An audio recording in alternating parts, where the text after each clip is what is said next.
प्यारे बच्चों, आज हम करने जा रहे हैं 3.2 से पहले का दूसरा क्वेश्चन। तो दूसरा क्वेश्चन इसमें दिया है कि 5 पेंसिलों और 7 कलमों का मूल्य 50 रुपये, जबकि 7 पेंसिलों तथा 5 कलमों का मूल्य है 46 रुपये। एक पेंसिल और एक कलम का मूल्य ज्ञात कीजिए।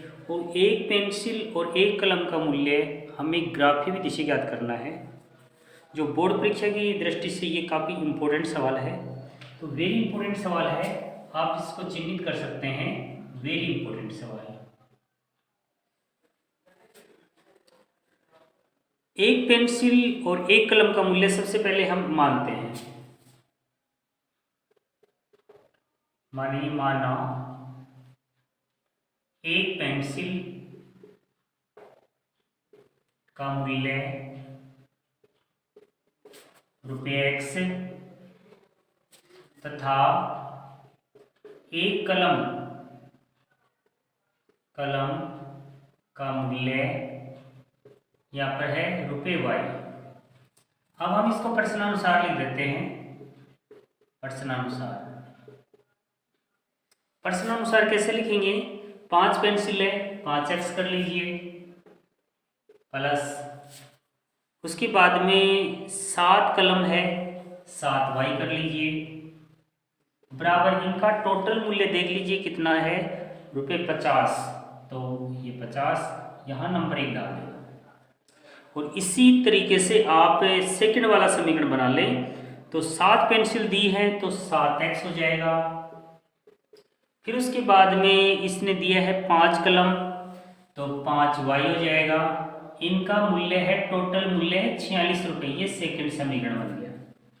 यानी हमने इसका बीजगणितीय रूप लिख दिया है। और अब हम ग्राफीय विधि से हल करने के लिए सारणी बनाएंगे, सारणी का निर्माण करते हैं।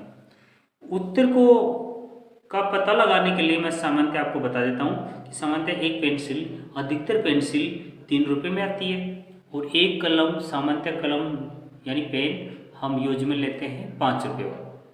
तो इसके उत्तर जो आएंगे वो 3 और 5 आएंगे। यानी रेखाएं यहाँ पर 3 और 5 पर प्रतिच्छेद करेंगी। यदि आपको ये सवाल याद है और ग्राफीय विधि से इसको हल करवा रहे हैं, तो आप निश्चित रूप से 3 और 5 इसके उत्तर भी याद रख सकते हैं, क्योंकि रेखाएं यहाँ पर 3 और 5 पर प्रतिच्छेद करेंगी। तो देखिए, मैं पहले समीकरण को लेता हूँ और सारणी बनाता हूँ। यहाँ पर पहला समीकरण है 5x प्लस 7y बराबर है 50। ये नंबर 1 डाल देंगे और हम कॉलम बना देंगे इनकी।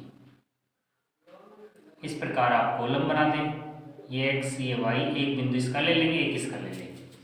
अब हम इसको सरल करते हैं।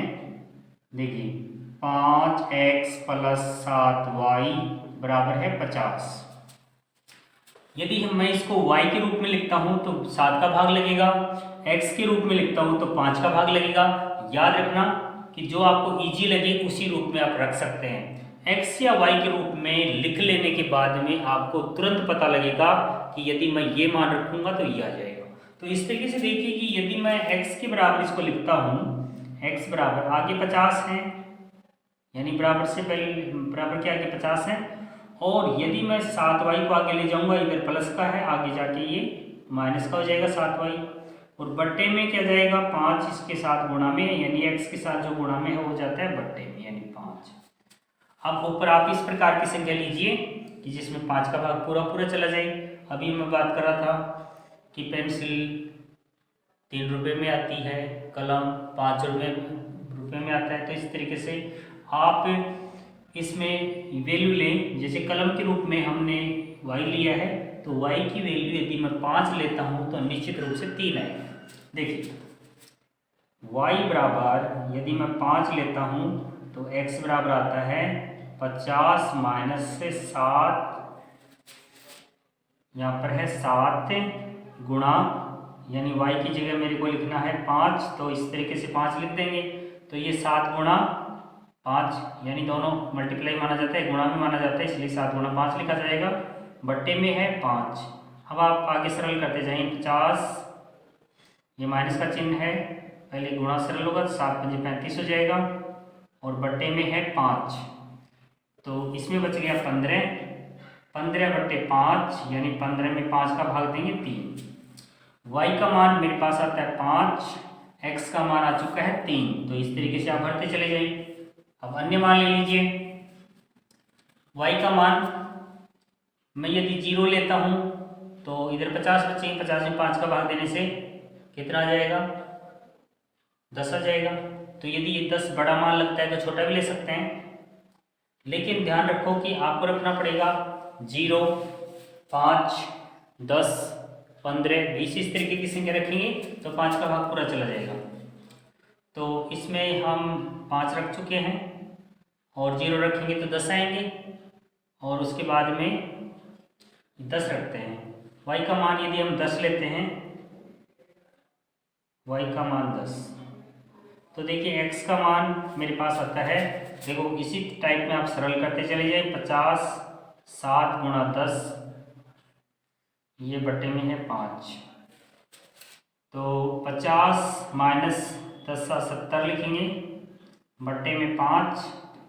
50 में से जब 70 निकालेंगे तो माइनस में आएंगे मान 20, बटे में 5 बराबर है माइनस के 4, यानी 5 का भाग 20 में देंगे 4, ये माइनस का चिन्ह चला जाएगा।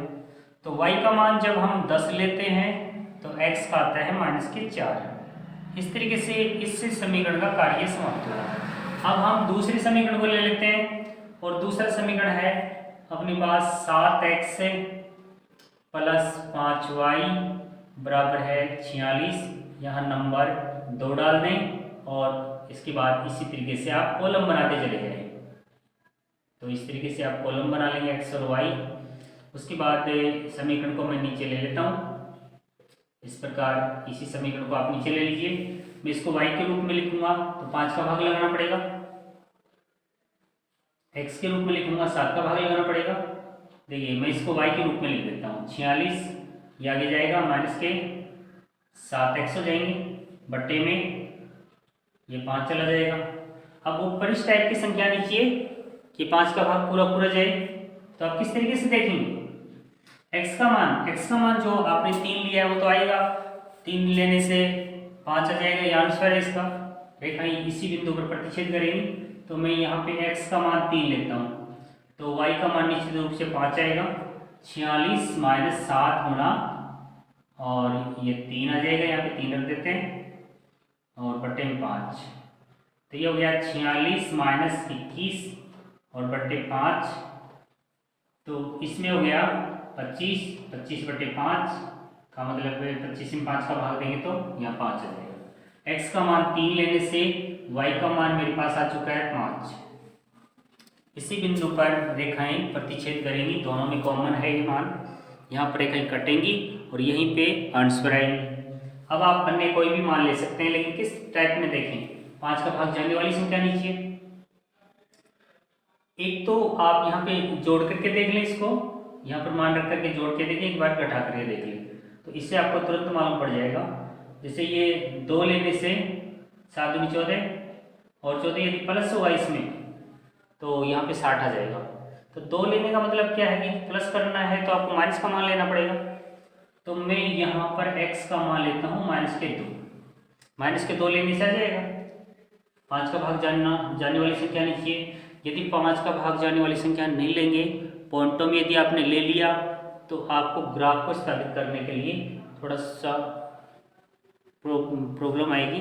तो ग्राफ के लिए आपको उचित पैमाना लेने के लिए आपको आगे भी हल करने में कोई प्रॉब्लम ना आए, इस तरीके से आप इजी संख्या लें, पूर्ण संख्याओं में लें, पूर्णांकों में लें।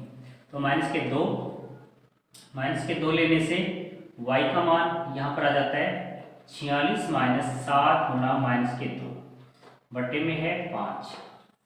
तो यहाँ पे देखिए 46 माइनस माइनस हो जाएगा प्लस 7 दूनी 14 और बटे में 5, और तो ये हो गया, इनको जोड़ने पर 60 बट्टे 5,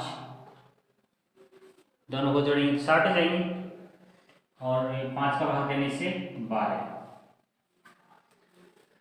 तो x का मान -2 लेने से, ये -2 लेने से y का मान आता है 12। और भी कई मान हैं जो ले सकते हैं आप इस तरीके से, एक बार जोड़ना पड़ेगा, एक बार घटाना पड़ेगा। तो इस तरीके से आप ले सकते हैं अन्य मान भी, लेकिन आपके लिए इस तरीके से 2 मान काफ़ी हैं। तो इस तरीके से हम इससे सारणी का निर्माण कर लेंगे। उसके बाद हम इसको स्थापित करते हैं। तो यहाँ तक सारणी का कार्य समाप्त हो चुका है। इसके बाद मैं आपको ग्राफ में समझाता हूँ और इसके लिए मैं थोड़ा सा इसको रब कर लेता हूँ। देखिए, इसके बाद में सारणी का हमने निर्माण कर लिया है और उसके बाद में मैं यहाँ पे आपको ग्राफ बना करके बताता हूँ।